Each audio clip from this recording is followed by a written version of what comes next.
ସେହି ଛାତ୍ର ବା ଛାତ୍ରୀକୁ ପ୍ରତିବର୍ଷ ପୁରସ୍କୃତ କରିବା ପାଇଁ ଏକ ପୁରସ୍କାର ଟ୍ରଷ୍ଟ ଗଠିତ ହୋଇଛି। ଆମର ଆରୁହାବୃତ୍ତି 2ର ଶ୍ରୀଯୁକ୍ତ ଡକ୍ଟର କାଳିକିଙ୍କର ଦାସ ଏବଂ ତାଙ୍କର ଧର୍ମପତ୍ନୀ ସୌଭାଗିନୀ ମିଶ୍ର ମ୍ୟାଡାମ ଉଭୟ ମିଶି ଏହି 10,000 ଟଙ୍କା ପୁରସ୍କୃତ କରିଛନ୍ତି। ଏ 10,000 ଟଙ୍କାର ସୁଧ ଯାହା ବି ବର୍ଷକୁ ଆସିବ ତାକୁ ସେହି ଛାତ୍ର ବା ଛାତ୍ରୀକୁ ପ୍ରଦାନ କରାଯିବ। ଏହି ମର୍ମରେ ଏହି ମାନପତ୍ରକୁ ମୁଁ ପାଠ କରୁଛି।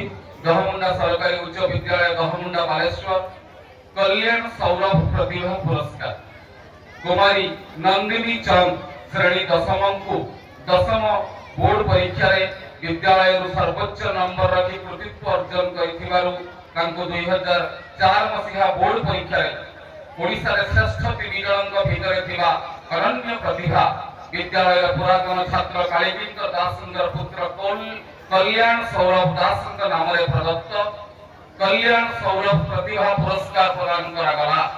ଈଶ୍ୱରଙ୍କ ପ୍ରାର୍ଥନାରେ ଏହି ପ୍ରତିଭା ପୁରସ୍କାରରେ ସମ୍ମାନିତ ଆମର ଛାତ୍ର ଛାତ୍ରୀ ଭବିଷ୍ୟତରେ ଯଶସ୍ୱୀ ହୁଅନ୍ତୁ। ଧନ୍ୟବାଦ। कल्याण सौरभ प्रतिभा पुरस्कार वर्तमान ग्रहण करेंगे विद्यालय 10म श्रेणी छात्री नंदिनी चंद के एक जोरदार करताली आह्वान करुछि।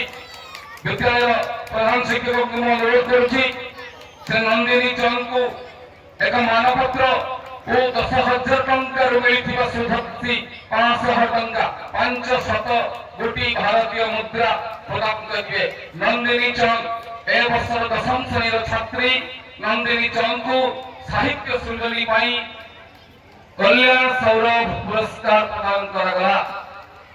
मानपत्र एवं 500 टंका आम दुखित आज डॉक्टर कालिकिंकर दास और धर्मपत्नी उभय अनुपस्थित अच्छा तेणु अनुपस्थित पुरस्कार राशि प्रदान कलु।